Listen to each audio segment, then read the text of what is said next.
Guys, great to be here with you guys. It's been in the works for a while, so very excited to chat about what we've been working on over the last couple of weeks and months, Nillion and Pairpoint by Vodafone. I think best starting point really is with a quick round of introduction, and then we can set the context for all the listeners. So maybe, David, you want to kick off things? Yeah, Like, so, what are you up to? And yeah, so first of all, a pleasure to be invited on this podcast. It's also been a pleasure working with you both. I am David Palmer, a co-founder of Vodafone's first Web3 platform, Pairpoint. I've been working in the areas of blockchain, AI for the past, since 2018 in Vodafone.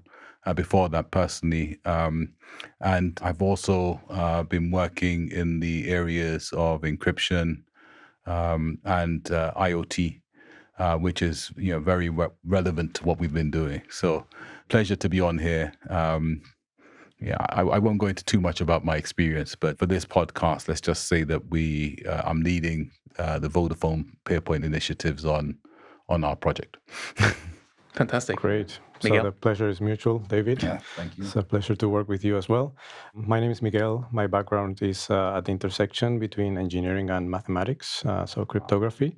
And I'm co-founder of Nillion, currently chief scientific officer. And Nillion is this decentralized storage layer and for compute as well, so that it provides all of these features in a privacy-preserving way. And happy to be working with you. My pleasure. Cool. And quick one on my side. Obviously, pleasure, David, to work with you on the Nillion side. I'm Lucas. I'm part of the early funding team. Been working with Miguel and the Nillion team since origin, basically, for the last 4 years. And my focus is commercial. So I work with companies that build on Nillion's technology to utilize storage, utilize private computation, from startups to and our enterprise partners that obviously include you guys at the Pairpoint by Vodafone side. And very excited about this one specifically because I think the use case we've been working on and the path of where it could go is very exciting and has really, I think, transformational potential in how we think about AI and how we think about delivering compute to companies that are looking to use AI for inference and training. And from that perspective, I'll maybe start with a bit of context of like where we are, what we are building, and then we'll love to hear, David, your background story on this as an idea initiator. But the way I look at it contextually really is that last 3 years we've seen enormous amount of growth on AI, obviously, right? ChatGPT release has led to, I think, really significant growth. I mean, everything has changed, right? Nothing is the same as it was 3 years ago. You feel like every conversation feels about how to use AI.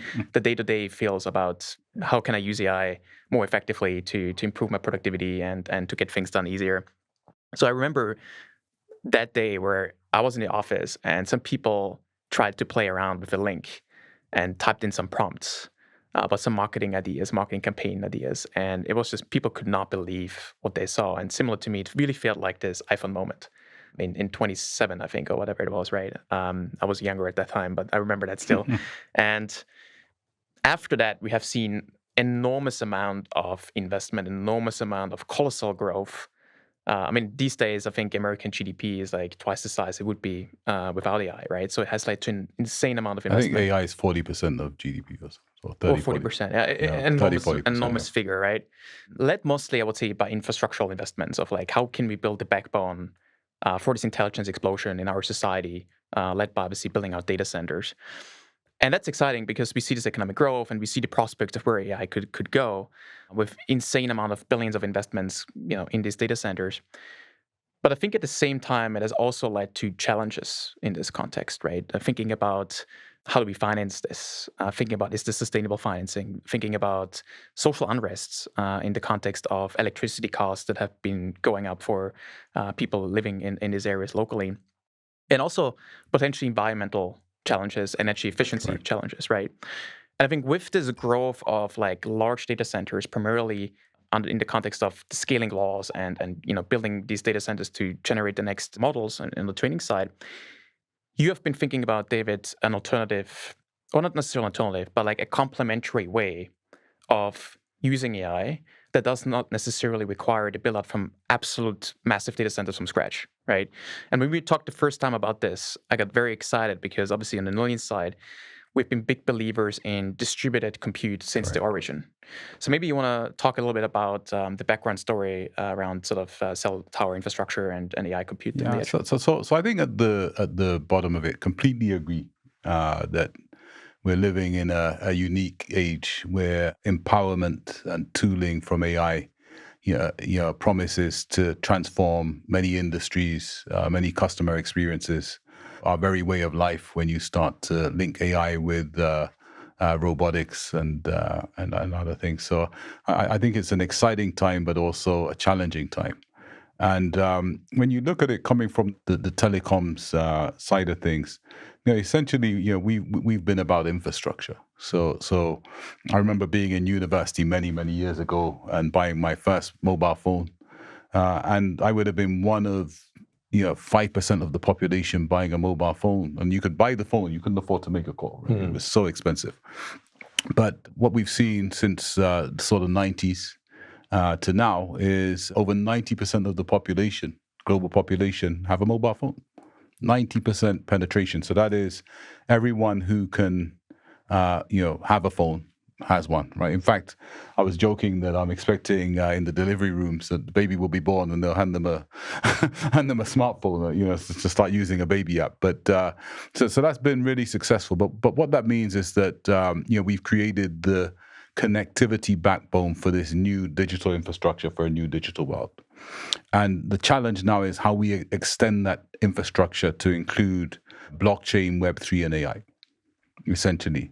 What's happened is, yes, we've had a lot of excitement about ChatGPT and generative AI, especially because the application of it solves a problem for people, right? Which is where before you had to go and search for material and generate it yourself, and this will do it, right? Based on public data. And that's been a really successful app, but it's only part of the picture. And to really realize the growth to match the investment in AI, it needs to transform to business, it needs to transform to utilities, it needs to transform to everyday life. And that means this new digital infrastructure for a new digital world needs to be extended, right, to incorporate AI. And part of that has been the investment in mega data centers. So one of the statistics that caught me was McKinsey. And McKinsey get it right and wrong, right? Get it right and wrong. But McKinsey have sort of forecast that by 2030, or 2025 and 2030, there was going to be $7 trillion worth of investment in data centers. And you've seen some of the headlines. I mean, a few months ago, you had OpenAI and other companies coming to the UK, and it was all about how you can invest in data centers, right? And that's going on across the globe. So there's a race to build mega data centers, and it will be important, right? But as you were saying, and it will be an important part of the new digital infrastructure for a new digital world, but it comes at a cost. So the mega data centers are undoubtedly needed, but the power demands are very, very significant. So there's a saying that one mega data center uses in an hour what a city would use in a week in terms of power. So in terms of power and demands on the grid, very, very significant. What a lot of people don't realize is that mega data centers need fresh water to cool the facilities. And fresh water demands are at the expense of housing developments, right, and other developments. So that also is a difficult requirement to meet, to scale out. So what you're finding is that although the mega data centers are important, the investment sometimes can't get the data centers up and returning and operational to return investment in time, because either the grid power isn't ready, or they can't get the water, or the planning, or the regulation. So part of what we were looking at is, okay, how could we complement this infrastructure? So Miguel, I see the sort of infrastructure or a sort of edge, well, cloud, edge, and fog, right? Yeah. So if you look at back in there, so the cloud and on-prem infrastructure are these big mega data centers, right? Which can, in countries that have the infrastructure that can process large amounts of compute. But also part of that infrastructure is the fog, right? So localized, smaller data centers, which can be part of the solution and provide proximity, and in some cases latency and localization. But also critical to this infrastructure is going to be the edge, right? And the edge gives rise to the fact that many connected devices with compute power or infrastructure with compute power or the ability to hold compute power, will be an important part of this infrastructure. Why? Because not every region, country, city, or geography will be able to accommodate a mega data center for the reasons explained: electricity, water, etc. And also because of things like latency, proximity, data sovereignty.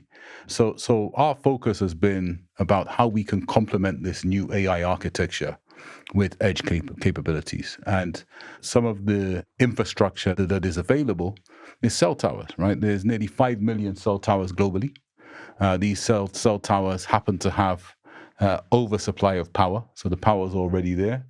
Sometimes they have cooling facilities, but also what we're saying is, okay, if you can transform these 5 million towers, which are in every country across the globe, servicing 8 billion people and 8 billion smartphones, then if you could transform them into edge data centers, then could that essentially do two things? Number one, provide data center services to every geography now because these towers are there.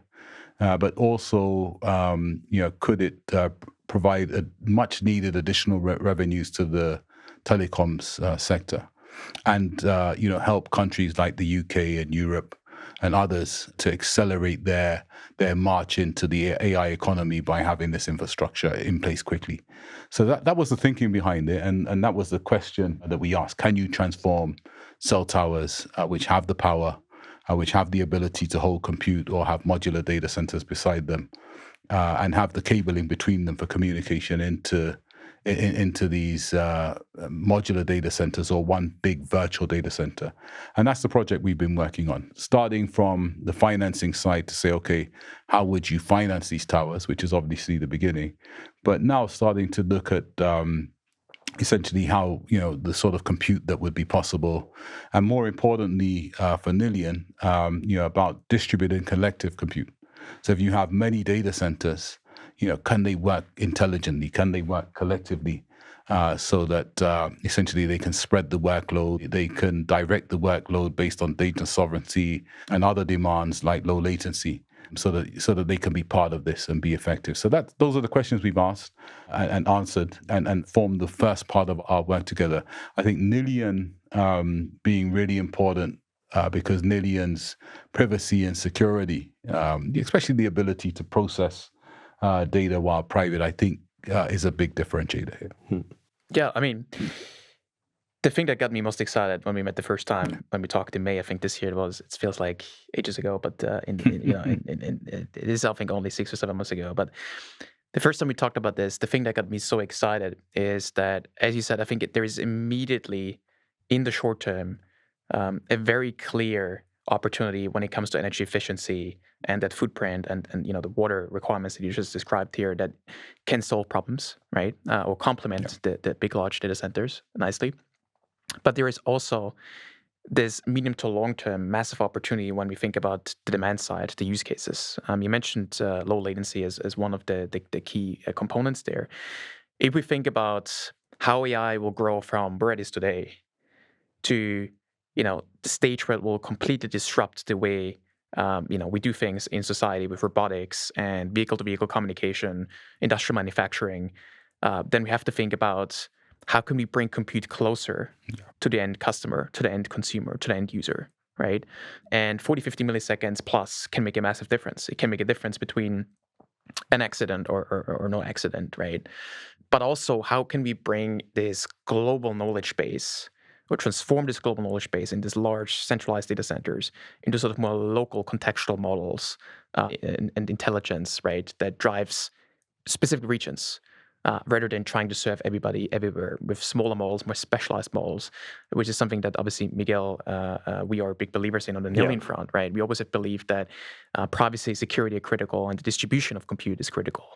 So that's what got me so excited. But as I said, also in the short term, $64 billion of data centers have been blocked because of social unrest, because of the electricity costs and the requirements that are coming with building this out from scratch, and also the duration, right, of many, many years from planning to permissions and things like this. So, Miguel, I don't know what you think, but that's sort of what I got very excited about. What about you? First of all, I got really excited because you are talking about infrastructure. And I think that's an important detail that many people oversee, because they just talk about the application. We're used to talking about performance and the capabilities that AI has. But we kind of forget that all of this doesn't operate on thin air. It has an infrastructure. And there's a choice of what infrastructure do you want to run those AI processes on. It has to be an infrastructure that is reliable and is private. It has to have a series of properties. And when you pitched that idea to us, it kind of blew off my mind. I thought it was really brilliant, because it's about reusing existing telco infrastructure that is already there, close to the users. And I was wondering myself, why hasn't nobody thought about this? Why are these large companies, AI companies, building centralized massive data centers? And I think the answer is because the thing that they care the most about is the models. Those are their assets. And so when you care about the models, when your objective function are the models, you build all of your infrastructure around them. And the most efficient way to train a model is to put everything together in the same place. So you put the data together, you put all the machines together. And that's, the reason why all of these companies were seeing the same pattern. But what if your objective function was user experience? What if you cared about the users? What would that infrastructure look like? It would look like the proposal that we have here, which is, let's push that infrastructure to the edge where users are. Let's reduce the latency. Let's run models that are kind of lighter, easier to run, more ecologically efficient. That is a completely shift in the way AI is kind of addressed in terms of infrastructure, and that is precisely what we're presenting here. We're presenting an infrastructure that is geared towards maximizing user experience, as opposed to maximizing the revenue and kind of the assets from those AI companies. Yeah, I was just going to say I agree totally. I mean, if you look at it, I think there's 6 companies that are responsible for 90% of the investment in this infrastructure. And I think what distribution does when you start linking it to ownership is maybe balance that. Yep. If you look at it, who are going to be the losers here, right? So there's going to be a lot of winners, which are the sort of big hyperscaler companies who can afford to build the mega data centers and have the models. But then if you look at small companies, small medium companies, they can't compete. And if you look at developing countries, they don't have the infrastructure for this, right? So they won't even be a part of this. So that's not really the recipe for a balanced, competitive, and effective AI economy. So I think, the towers and other, distributed infrastructure and devices being part of the digital AI infrastructure at the edge, is an important contribution to that. I take your point on large language models. But we forget that the small language models, AI models, part of the key to unlocking this AI economy and realizing a return on investment is going to be how we unlock business data, right? How we unlock business data which isn't available in manufacturing and retail and small, medium businesses, right? AI is only going to be relevant to them if their data is part of the trading. So I think, yes, we started off with large language models because there's a lot of public data. And that public data has, with permission or sometimes without permission, been part of the trading and the inference. But now we realize the value of that data for business is not going to be necessarily only in large language models. I think, again, the architecture of the AI models will include small language models, I think, Miguel, and inference and large language models and interoperability across models and monetization of data. And vested interest in the businesses for those data. So I think things like the distributed and collective tower AI compute infrastructure can essentially, power a lot of these businesses and their models as well. on an even scale. So I think that's important, but it has to be private, right? So the data needs to be private. It needs to be secure. I think we've had some conversations about a bare metal business model and offering versus one that has an operating system and key features for privacy and security on top of it. And I think that adds a lot of value, right? Maybe it would be important, it'd be good to maybe go into that in a bit more detail. But I think that adding those features to the telco tower AI compute infrastructure, can provide an offering which would be, in my view, critical to a resilient AI infrastructure for governments in any country. Yes. Because the tower's already there, but also for businesses who want to comply with privacy regulation and provide some sort of confidence about, privacy and security to their customers. Yeah, that's exactly what we have been building out over the years and strongly believe in. We believe that privacy should exist by default, right? Privacy is normal, and privacy is a human right. And as you said, particularly on the business side, on the enterprise side, on the government side, there's no alternative to not using it. And the newest privacy technologies that are in the cutting edge that we've been building out with Nillion's computing environment, also the storage layer, really enable you to run these computations, run these AI models in a fully privacy-preserving environment. So at no point in time does anyone have access to this information. And for attestations, it's possible to cryptographically prove that that's the case, which is very exciting, right? Because in the past, it was always trust me, bro. And the question was, who is the best pro to trust, so to say, because you always had to trust somebody fully with the host having visibility into your underlying information. But now with the advancements we have made in sort of the privacy space, with cryptography-based solution like MPC, which we're using for database storage, but also confidential computing for processing, it's really possible now to break a lot of these centralized trust assumptions and sort of remove that level of trust into verifiable cryptography, right? Which is very, very exciting. It's also very exciting, particularly thinking about this distributed infrastructure that you mentioned in the context of sort of global remarks from others like Elon, for instance. He mentioned similar ideas around like how can we actually utilize potentially in the future, right? Tesla car AI capabilities and compute for other things like inference beyond what the car in this particular moment needs. So I think the idea of like, how can we move away from building everything from scratch towards the idea you initiated and now we're executing on? How can we take existing infrastructure and leverage that powerfully for other verticals and use cases? That's really, I think, where it's going to go. And it's very exciting to work with you on these early days of execution. So, yeah, I think the shared economy model is something that should not be overlooked. And I think we had the ChatGPT moment, right? There was a lot of focus on can mobile phones and laptops and spare compute be used for AI. And I think if you look at the basic economic problem, right? What is it? Scarcity. Right? Scarcity of resources. As we go forwards and everything starts to become intelligent, and it starts to become a bigger part of our lives, our social lives and our business lives, and the supply chains and manufacturing processes around it, the demand for AI compute is going to increase in ways that we can't even imagine now. I mean, we spoke about use cases. Some of the use cases that will be utilizing a lot of this resource we haven't even thought about yet. Yeah. And they will need a lot of compute. They'll also need low latency solutions. They'll need localization solutions. They'll need speed.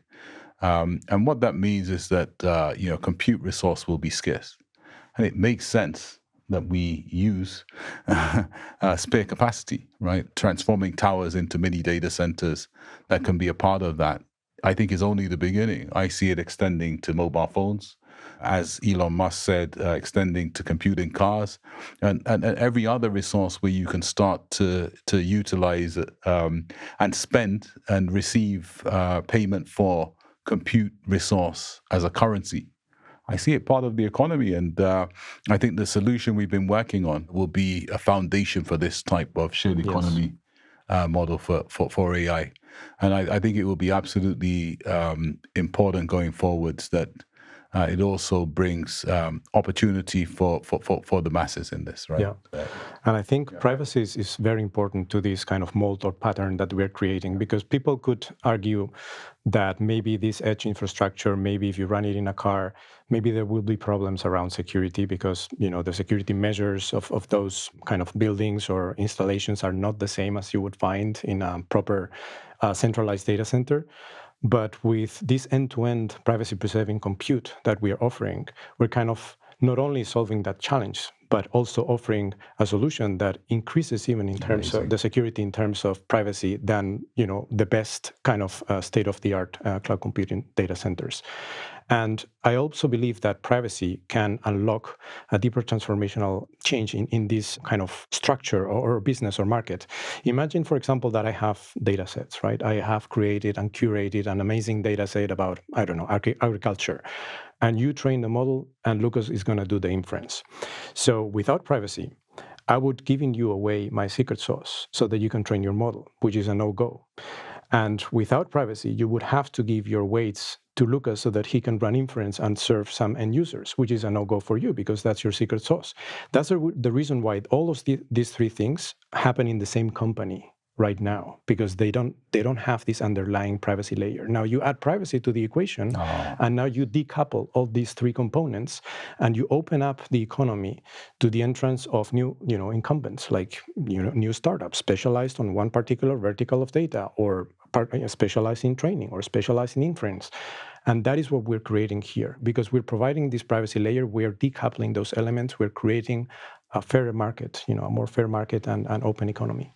I think that's really interesting because the Pairpoint by Vodafone platform was all about that for IoT, right? It was all about how we could give IoT devices and machines an identity, how we could make them trustable to each other, and how we could then use smart contracts and other automation to automate payments so that essentially machines can start interacting and commerce with them. But it seems from what you're saying, that privacy and some of the capabilities that Nillion have built will do the same thing to provide interoperability for AI infrastructure, right? Yes. And AI models, which is absolutely massively exciting for unleashing this AI economy, right? Because once models start to trust each other and you can have interoperability, that's maybe the next phase in unlocking growth in AI, because it's needed, right? Not one company can have all the information, right? As I said, we've had a massive jump start with public data, but people are wising up, right? Yes. And how do you unlock and mash different data sets together to provide what the end user or business needs? And privacy preserving, I think will be critical to that. So I think that's amazing. Yeah. Yeah, I think what would be exciting is briefly touching on a little bit the work that we've done over the last months. So, Miguel, you have been very close on the technical side. So I think it would be great if you can touch a little bit on the proof of use case that we've simulated, and then obviously where we see it going forward. But do you want to share some the proof of details? use, just for clarity, being more for the financing side, Correct. right? So, yeah. So maybe you want to provide the context there. Yeah, so maybe the context is, okay, this is new infrastructure that needs to be purchased. Who's going to pay for that, right? So the idea is the RWA type of solution whereby you tokenize that infrastructure, you let investors come in and chime in, like they get dividends paid back on a regular basis. And so this requires two elements. One is the onboarding of that asset, like the proof of asset is called, and the other one is the proof of use. You need to closely track how much of that infrastructure is being used by whom, so that you can then pay back those dividends. So in this first proof of value, what we have showcased are those two elements, those two functions. First of all, the proof of asset, and the one where we have participated more directly as Nillion has been the proof of use. And in the proof of use, the idea is that we use Pairpoint's technology, which is based on SIM card devices, to actually generate the information of usage on the device, on the cell tower, and sign that information cryptographically so that it can be stored in our infrastructure in Nillion, in the database, and aggregated there in a privacy-preserving way. And we can also verify the authenticity and integrity of the information because we verify those signatures, so that it can then later be aggregated and published on a blockchain. And then the blockchain takes charge of distributing the rewards back to investors. So it's fundamental to have that happen in a privacy-preserving environment, because otherwise you would be leaking fine granular information of who is using what resources, right? So you're just interested in publishing the aggregated statistics. And it's equally important to verify, to cryptographically sign and verify that information in a privacy-preserving way, which is using Pairpoint by Vodafone technology and Nillion technology. So that's what we have exemplified and showcased. And I think with this, it's important, right? Because it comes back to this, balancing the equality of opportunities. Yep. Because some hyperscaler big companies can afford to spend billions on data centers. But there's other areas and other businesses that don't have that, right? So I think this usage-based financing solution that we worked on, with the data that we've got going back to investors, really can provide the basis for different models of financing the AI that we're talking about, where essentially communities, for example, could come together to invest in tower infrastructure, data center infrastructure, and essentially be paid back based on the usage.